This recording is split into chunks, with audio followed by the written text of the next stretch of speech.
Welcome to WxTV, your online source for weatherization training. This episode marks the first of our series on multifamily weatherization. It's an emerging area of the industry and one that could affect hundreds of thousands of low-income individuals. We'll be heading to New York and checking in with Andy Padian, who will guide us through a few multifamily projects in the Syracuse area. Whatever county or state you're in, there's a housing authority near you that needs money and needs weatherization and is full of income-eligible tenants. And you may think it'll be too much of a pain to deal with, but as you see the kind of work that we did in there, you'll see that that scope of work really wasn't that tough and not much different from what you do.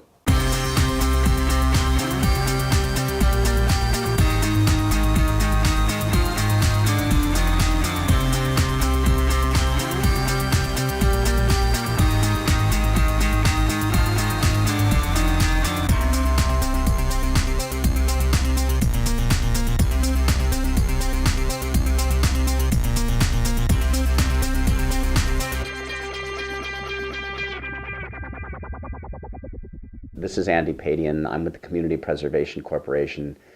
We're based in New York City. We are a not-for-profit mortgage lending facility.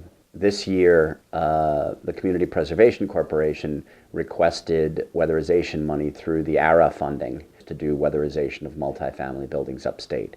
As many of you weatherization agencies know, it's really hard to do multifamily buildings, or at least you kind of perceive it as being hard. The first building we're going to look at is a building that's going to be very similar to the type of buildings you see across the country. It's a series of two-story buildings. There's 31 buildings, 188 total units. It's called Malone Village. It's in Auburn, New York.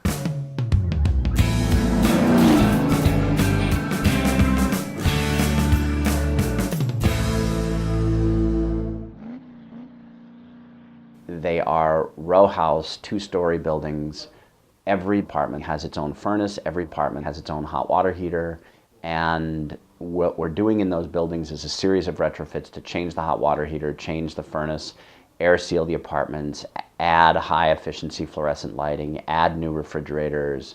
We're doing 30 windows in the total complex that were not done as part of the first retrofit in the building. And the housing authority is run by a really, really great executive director who you'll get to meet. And we're weatherizing how many of your units? 188. How many buildings? 31. And weatherization made a requirement of you that you had to make a contribution as part of the work here. Correct.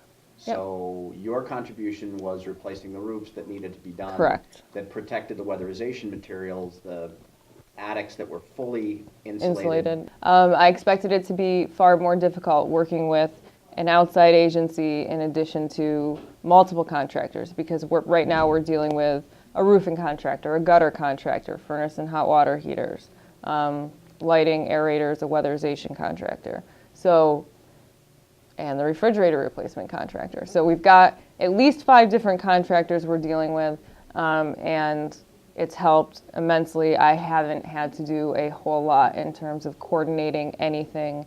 CPC did all of the specs for us, which was extremely helpful. They speak to code enforcement for us.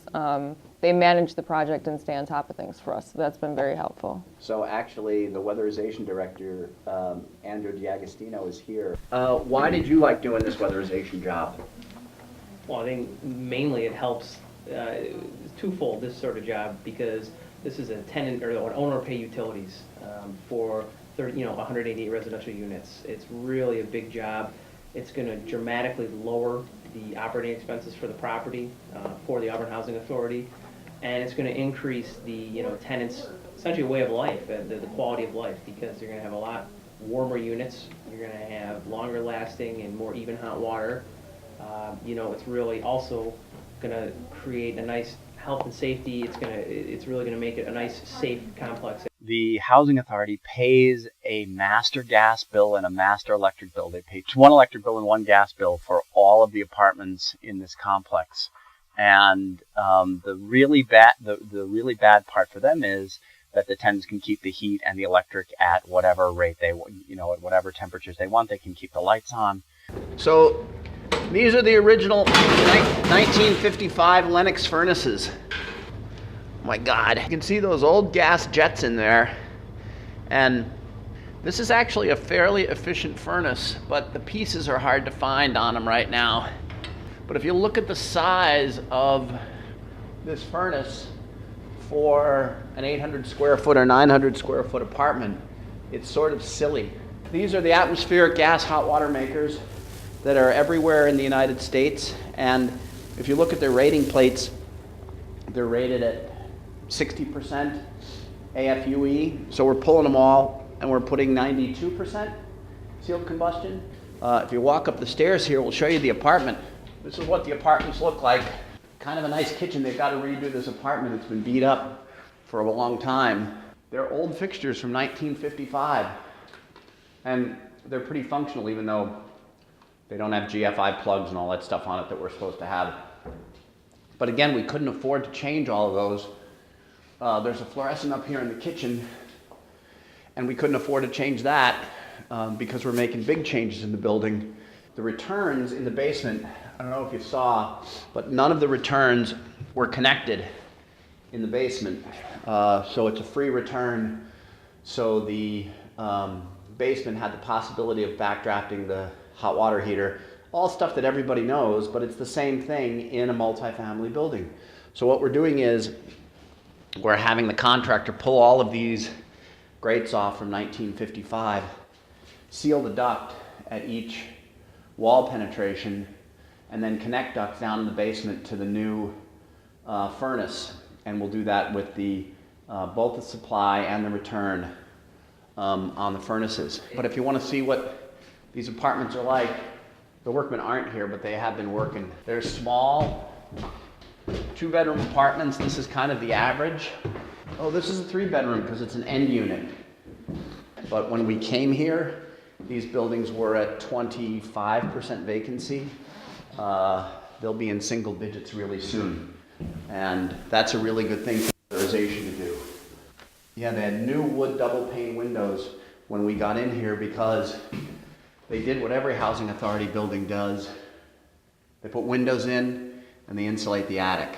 And we crawled up in the attics, and whoever did the job did really, really good work. So we're happy with that scope of work. Okay, let's go look at one that's finished. These are both really high efficiency sealed combustion furnace and hot water maker. 5 contractors bid on this, Andrew? 7. And in fact, the guy that we gave the contract to said that he didn't have to lay off workers now. And the company that got it is in Auburn, so we dumped money right back into the local economy for a total of hundreds of new furnaces and hot water heaters throughout the building. And when these are running full blast, you won't even hear them. Notice the difference in size with this. And as Andrew walks upstairs, he'll show you what the difference between a rehabbed apartment and the old apartments look like. But these are the apartments when they sand the walls, put a new countertop in. This is probably one of our new Energy Star refrigerators. Yep. Our pre-refrigerators were at about 750 kilowatt hours per year. And these are below 400, probably closer to 350. So do the math. Electricity is 15 cents a kilowatt hour here. So it's a lot of savings for the housing authority, and it gives them flexible spending money, which they desperately need. Stephanie was real polite about talking about it earlier, but the fact that she could work with a weatherization agency and get us to put the whole bid package together and bid it and tell HUD that she had to do the roofs as part of weatherization sped up the process. And as we walk outside, you'll see a roof going on next door. These roofs were in really bad shape. So on a 32-degree day, they're tearing all these roofs off. And they're going to put all new roofs on here, I think on 17 or 18 of the 30-some buildings here.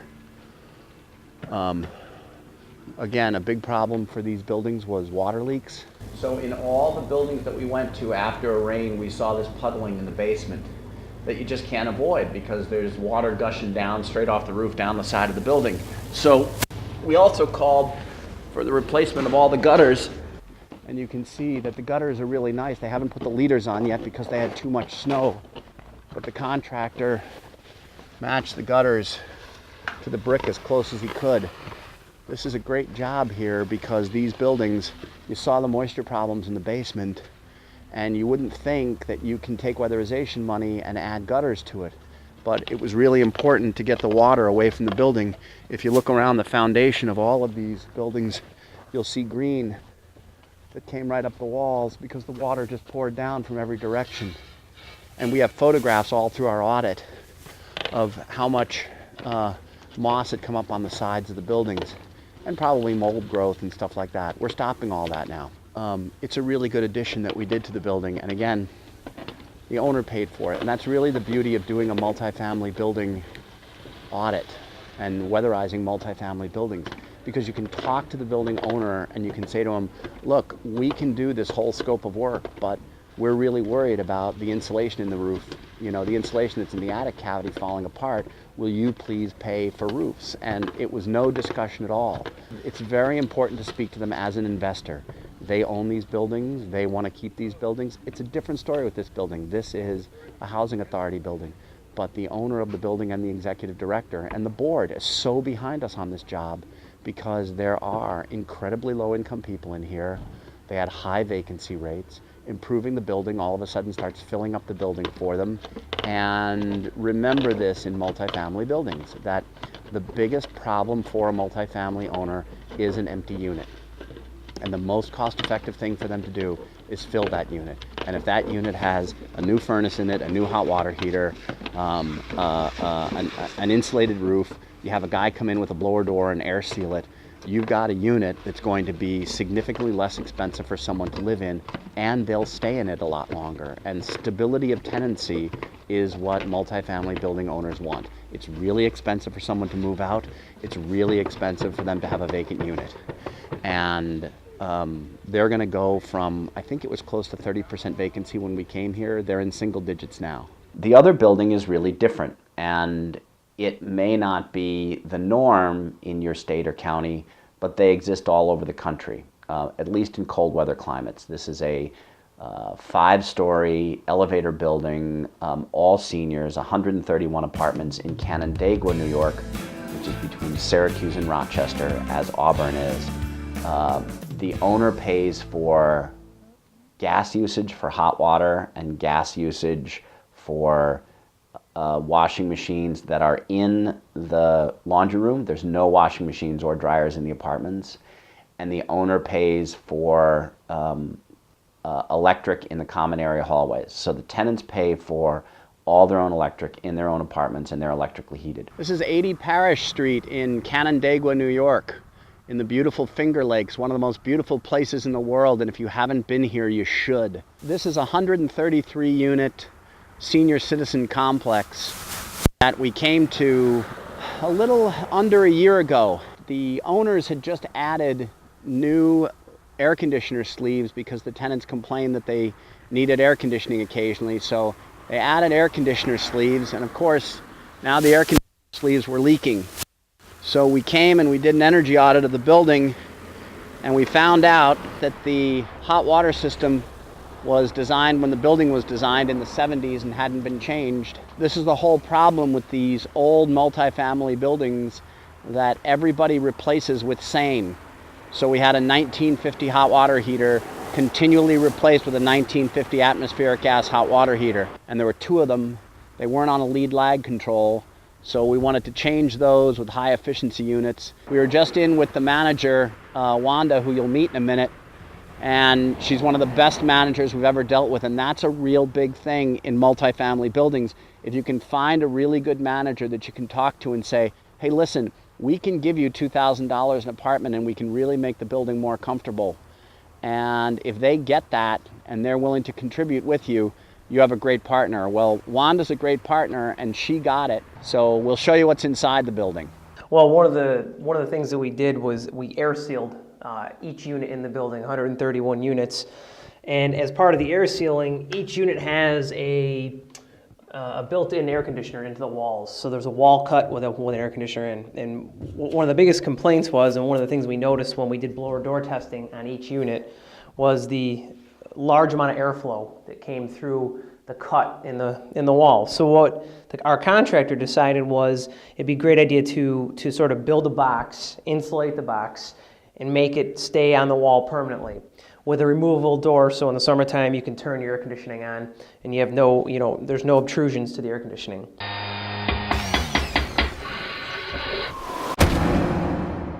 What this did was help us achieve on an average of 25% reduction in airflow through the units. And so we've heard from Wanda, the building manager, in her office, we put one of these in. She said it's instantly warmer when the box is put in. Quite significantly so. So these have been a fairly good success, and we hope to be able to use these in other buildings and sort of pass the word around that something as simple as this can really eliminate a lot of the cold air that flows through a cut into the wall. Had these fabricated at a local company and painted them to match the walls, put them on, and there we go. In the bathrooms, we did your, again, traditional single-family home items plus one. We actually put 1.75 gallon shower heads in. We put half-gallon aerators in the faucets. We replaced all the lighting with from incandescent. Yep.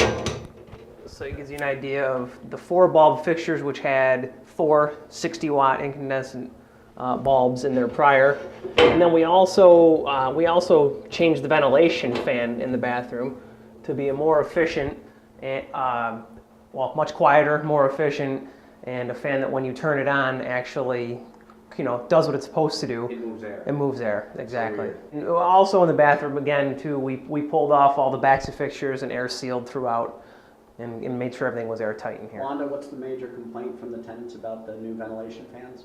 It's a whisper series, so it's very quiet, so they think it doesn't work. Yeah, my fan doesn't work. Yes, it does. These are sort of top of the line Lars, 94 or 96% efficient units, and this unit is on right now, and it's not making any noise, but it takes air from the outside and puts air directly to the inside. So again, there's no backdrafting, there's no spillage, and these are the original storage tanks that came with the building, so we just reutilized them. And these are on a lead lag system, which means that if the building, all 133 units, only need one to do the heat, that's all it'll do. So this is a pretty simple retrofit. We just looked at Wanda's gas bill. So 2 new boilers, 133 shower heads, aerators, whatever. I have the numbers here. We had 46% savings. I guess I'll put that here. 46% savings in gas in 1 month. They went from 711 therms to 381 therms. My math says that's a reduction of 40-something%. That's a home run. And those are the kind of things you can get in a multifamily building if you just look at the big bills. We looked at the big bills. We just looked at the water bill. Of course, I just put that away. The water bill from this time last year is 21% smaller. It was a retrofit that probably beginning to end took a month. The energy audit took about a month. I did the energy audit. It's not hard to do a multifamily energy audit, but you've got to have the software to do it. You can get multifamily audit software through the weatherization program. It's called Equip. It's online. It's pretty easy to use. This is a classic HUD-style senior citizen building, and there's one of these in your counties. And the number one complaint we're getting in this building right now from the tenants is their apartments are too hot. Well, that's it for another episode of WxTV. We're really excited about this new series. This was just the tip of the iceberg, and we hope that Andy's segments help make multifamily weatherization a little less daunting for some of you. And if you've been doing this for a while and have some unique buildings to share on WxTV, we'd love to hear from you. and thanks for watching. WxTV, your online source for weatherization information, techniques, and expert advice.